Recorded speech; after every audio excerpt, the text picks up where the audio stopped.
next talk will be by Egon PELIKAN, academic researcher and head of Institute of Historical Studies, Science and Research Center in Koper. So Egon PELIKAN has received a doctoral degree at the Faculty of Arts, University of Ljubljana in 1998. Studied at the University of Vienna, worked as researcher at the University of Graz and Trieste, and he was a visiting assistant professor at the Department of History of the University of Duisburg-Essen and professor at the Department of History at the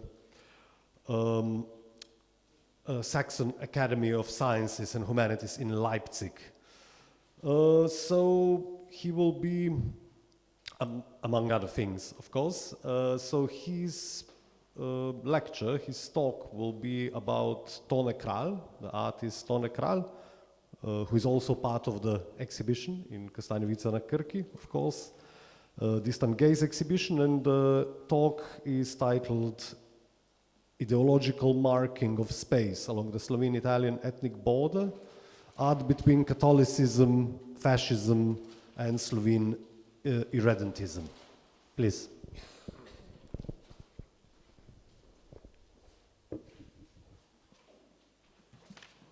Thank you. You guys, thank you for coming. I will present my paper in English. So,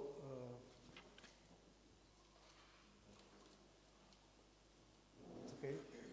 Yeah. Ideological marking of space along the Slovene-Italian ethnic border. Art between Catholicism, fascism, and Slovene irredentism. It's okay? It is better now. Okay, over the past few decades, cultural and landscape studies have increasingly employed various methods of a turn, such as linguistic turn, post-colonial turn, and so on, and especially cultural turn. To put it simply, the cultural turn proposes readings of historical palimpsests, making the landscape that take into account archaeology, history, cultural history, geography, or architecture. The spatial turn within the cultural turn tries to provide answers to the question why a set of a science characteristic of certain cultural landscape appears in exactly determined places. In the 19th and 20th century, with the new phenomenon of the national identities, the appropriation of space acquired a new dimension. The landscapes and places where before the meaning was invested spontaneously, such as hayracks and church-topped hillocks, were now considered symbols of the national identity and were used to represent the so-called Slovene national landscape. This kind of national semiotics emerged through the retrospective reading of symbols that are bestowing their meaning onto the present and in the future. Therefore,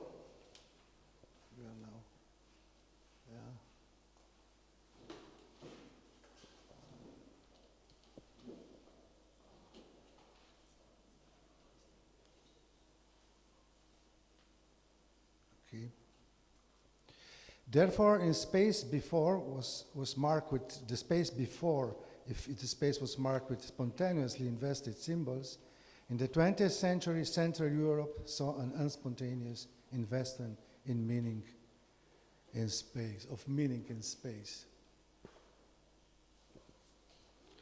As a result, phantom borders appeared as a phenomenon on the margins of spaces to which certain national or ideological identity has been ascribed. As a rule, such borders are not in accord with today's political borders, but the landscape can be understood as a space that speaks. The marks left upon the landscape of former Julian March, Venetia Giulia,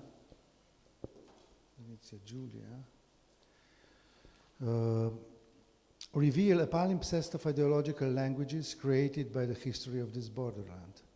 The architectural heritage of the Habsburg Empire, buildings and monuments forming typical Austro-Hungarian fin de siècle architecture, fascist sites of memory, post-war anti-fascist memorials, social socialist architecture then, and memorials, and so on and so on. Imprints of the long duration form palimpsest of ideological discourses of numerous spaces that no longer exist, yet chronologically follow one another within the same geographical coordinates. What we have in mind in our case are historical spaces such as Austrian Littoral, Terre Redente, Julian March, Primorska and Fascism, administrative region of Venezia Giulia, Nazi operational zone of Adriatisches Küstenland, etc. Today, the memory of them survives only in text, pictures, maps, and historical discourses of the space in question. Or to quote Jörg Dürring, the German historian, we can recognize them if we can read time in space. The artificial identity of space can be generated vertically, that is chronologically. In the case of Julian March, that means that after the World War I, the monuments erected by the new disintegrated Austro-Hungarian Empire, by the now disintegrated, were erased and replaced with memorials commemorating fascist rule. After the World War II, the same happened to fascist markers of space. They were replaced by the new anti-fascist memorials. Ideological marking of space, however, can also unfold in the same historical period. That means horizontally, in the form of a struggle for space, which involves a direct confrontation of two rival ideologies or identities in the same space at once. In the fascist era, the ideological marking in the Julian March was largely an act of regime, which means that space was marked to express Italianità, as well as Romanità. Allegedly authentic Italian identity included natural landscape, urban landscape, town planning, sacred and profane architecture and in space, and even certain plants that were supposed to testify to Italianness of space. During this period, towns and villages witnessed the construction of fascist buildings such as Dopolavoro, school complexes, municipal buildings, fascist party buildings, Casa del Fascio, train stations, and so on. We can still find them in every Slovene village located in the former Julian March. The most representative markers of space were memorials to the World War I, erected after the end of the war, ossuaries, monuments to unknown soldiers, etc., etc.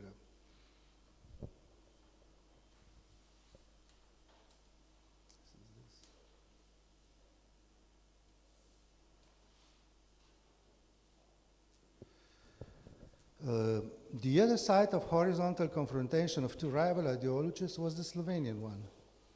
Slovenian national marking. It was represented by the expressionist painter Tone Kralj, working together with secret organization of Slovene priests in Julian March. His systematic paintings of churches in this context, in this contested borderland, can be considered a unique phenomenon in Europe. Someone of this secret priest organization, which launched several activities against the regime, proposed an ingenious idea to paint the lost Slovene ethnic border, supposed ethnic borders, of course. Ethnic borders are always supposed borders.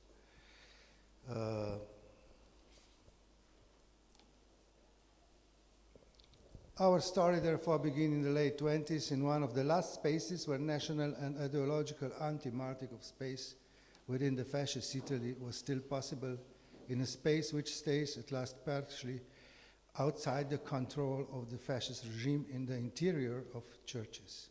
It is sacred art in a small remote villages that succeeds in avoiding the regime's control.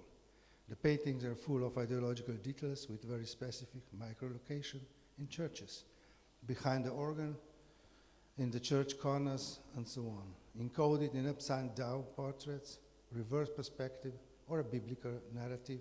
They are ingeniously concealed.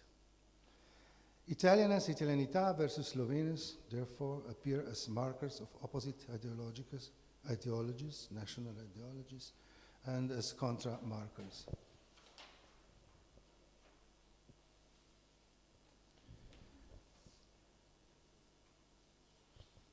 By the order of the of this secret society, Tone Kral painted the interiors of almost 50 churches in the region in Julian March. We can observe motifs referring to Slovene and Yugoslav tradition, Slovene national colors, Slavic saints Cyril and Methodius, Madonna dressed in the Slovene national colors, etc. Their opponents are represented as bandits villains wearing clothes of colors of Italian tricolore, with the right arm raised in the fascist saluto romano. Important representative of the fascist regime are depicted in the role as biblical negatives, as biblical villains. What arises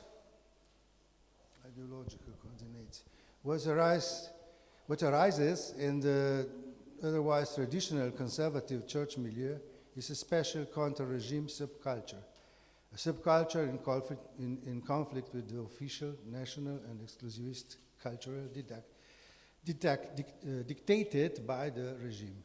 It reminds us on the medieval Biblia Pauperum, given its declarative narrative of modern comic strip, or today most characteristic visual expression of subculture, socially engaged graffiti. At the level of ideological clash, we have Catholicism versus fascism, Slovene national idea versus Italian one, Catholicism with Slovenes on the one hand, and fascism with Italian national symbols on the other. Tone Kral therefore found himself in the role of a marker. Here we can see the first red line as the border between Italy and Slovenia today. The right one is the border between Kingdom of Yugoslavia and Kingdom of Italy.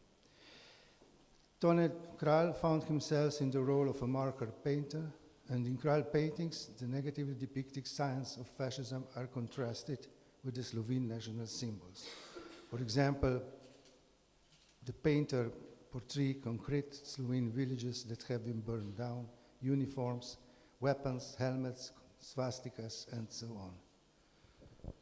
Tone Kral standard topics of the ideological marking include the Slovene national colors, white, blue, and red, Slavic saints Cyril and Methodius, Glagolitic alphabet, and so on.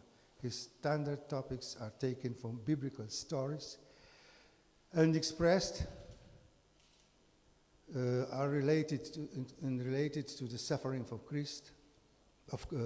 Christ and first Christians, and incorporated in the church paintings as allegories of images of the persecution of Slovenes under fascism. Tone Kral expressed his anti-fascism with the most subtle gesture possible, the painting of churches. His art combines the Catholic, national, and social ideas and the churches in Primorska region that he painted, as I said, 50, because it's not.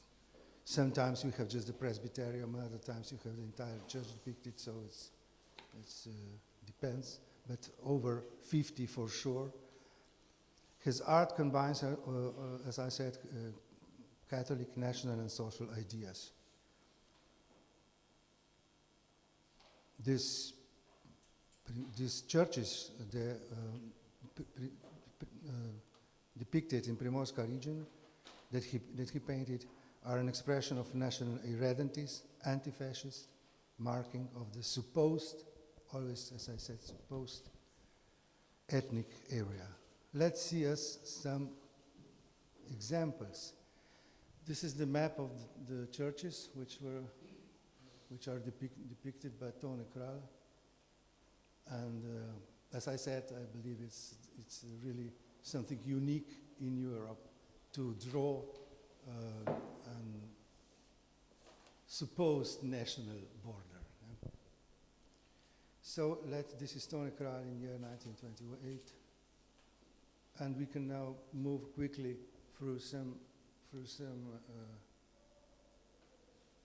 examples of this painting in the churches. The first Auber, 1927, we can see drowning fascism with Mussolini, the picture we already saw today. Then the Saint Luca, the physician, in his apothec, where we can see in the small details, and like this one, the medicine for Slovenes in the Julian March, ricinus or castor oil. Then you can see the coded messages is the barbarism, the Monte Svete Visarije, Monte Lusari in 1930.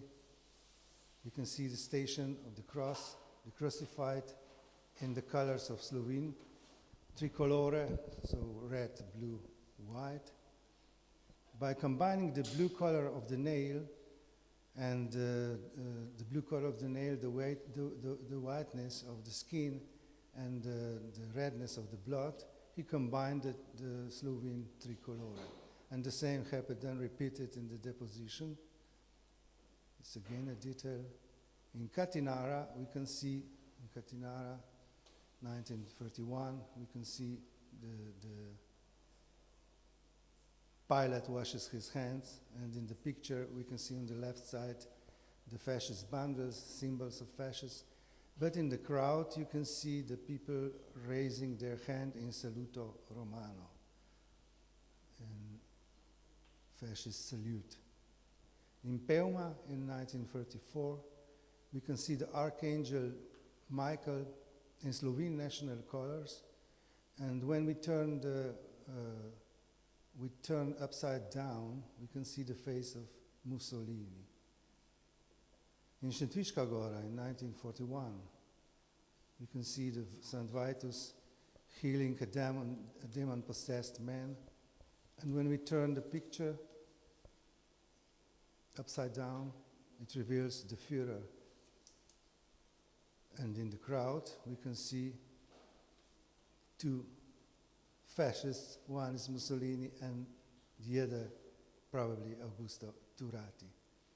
The flagellation in Šentviška Gora show us the brown shirt, blonde, Arya, Nazi, and black shirt, flagellation of Slovene nation, supervised by the figure behind.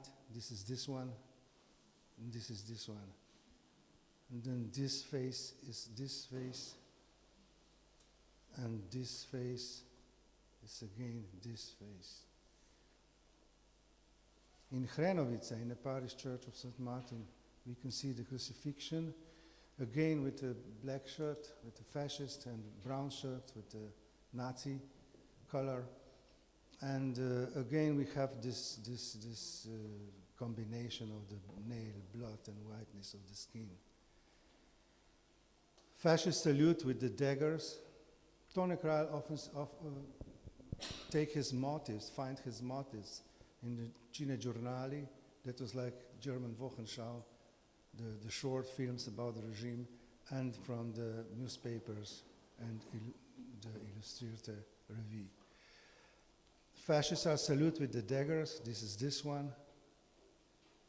And instead of Roman eagle, there is a griffon vulture sitting on the emblem of Senatus Populusque Romanum, waiting for the carcass of the decaying fascist regime. The flagellation, there are always such small things in the paintings. You can sit in the church for an hour or two and you find something. This here is Mussolini, as we can see, one head behind all of them, you can see. This is the Mussolini with a helmet from the Second World War, Italian helmet from the Second World War. Jesus met his mother, we have the same story. The typical parade cap. Parade cap is this one, as you can see, and behind there is the Führer, the Duce with the parade cape. In Loco, in Karst, we can again see the Slovene national colors, Golfo di Trieste behind, and also the villages that have been burned at this time from the occupying forces. Behind the corner, there are two villains, one in a lederhosen arrier and with blonde hair, and behind him, somebody in the fascist fez and dressed in the tricolore, Italian tricolore. Here is the Good Shepherd, Jesus, the Good Shepherd, saving the lamb from free wolves. Wolves are Germany, Hungary, and Italy. And another details, like the antique Rome collapse, just in the same way we collapsed the Roman fascist empire. These are always such a small, you see this is in this, at the end and the right side. Jesus the Sower, we have here the Jesus in Slovene national colors, and behind him the devil who is face as Gabriele D'Annunzio. In Slivja in Burkini we have D'Annunzio and Mussolini.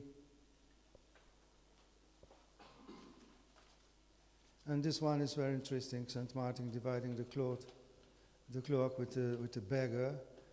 The cloak is of red color, and then we have the blue trousers of the beggar, and we have the white skin of the beggar. All together will be this, representing that when three colors are together, the program of the unique Slovenia, so-called Zedinjena Slovenia, will be realized. Then the resurrection of Jesus. In the resurrection of Jesus, we can see four soldiers falling down.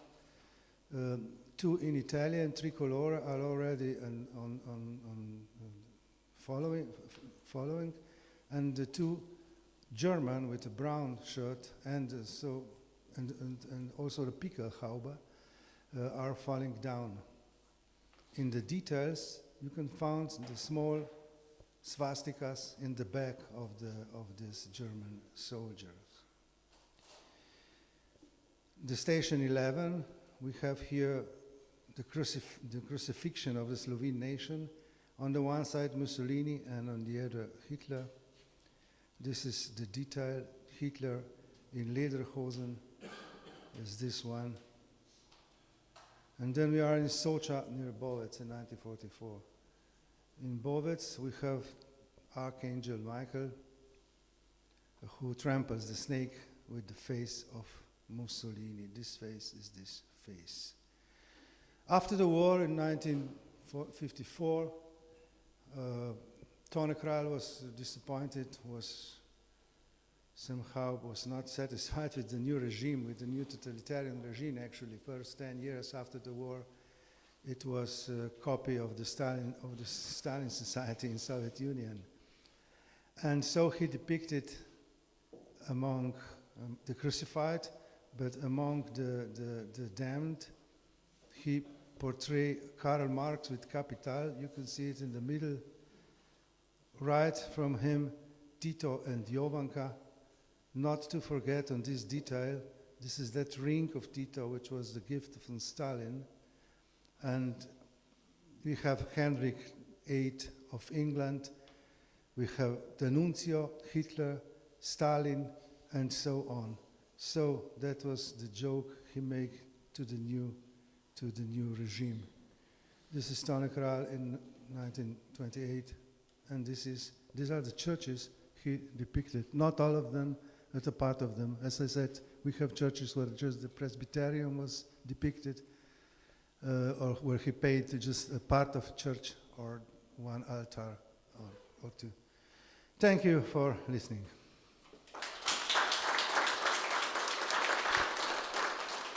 Thank you. So, if there are any questions, I'm here to pass the microphone. Okay. Well, I can't imagine that nobody saw the similarities of the faces. Was there a single case that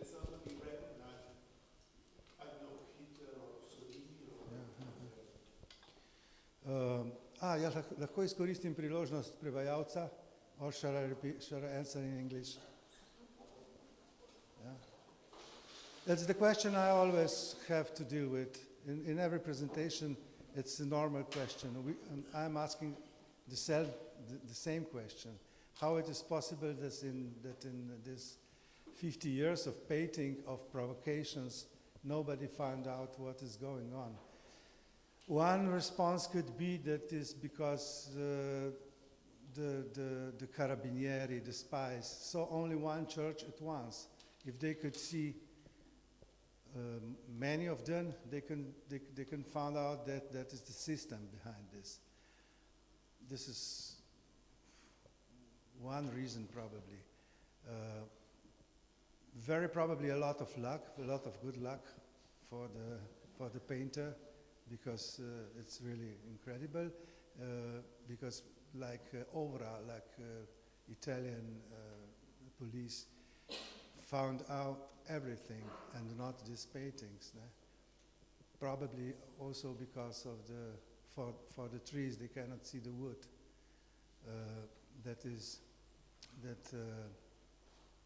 That means that if somebody would say this is Mussolini, he should think about they're going to arrest me and not the painter. Could be one reason also. On the other hand, all the regimes, for example, fascist Italy, the German occupation under Odilo Globocnik, under these people from the Aktion Reinhardt, and then later we have at this time a proverb, "Ozna sve dozna."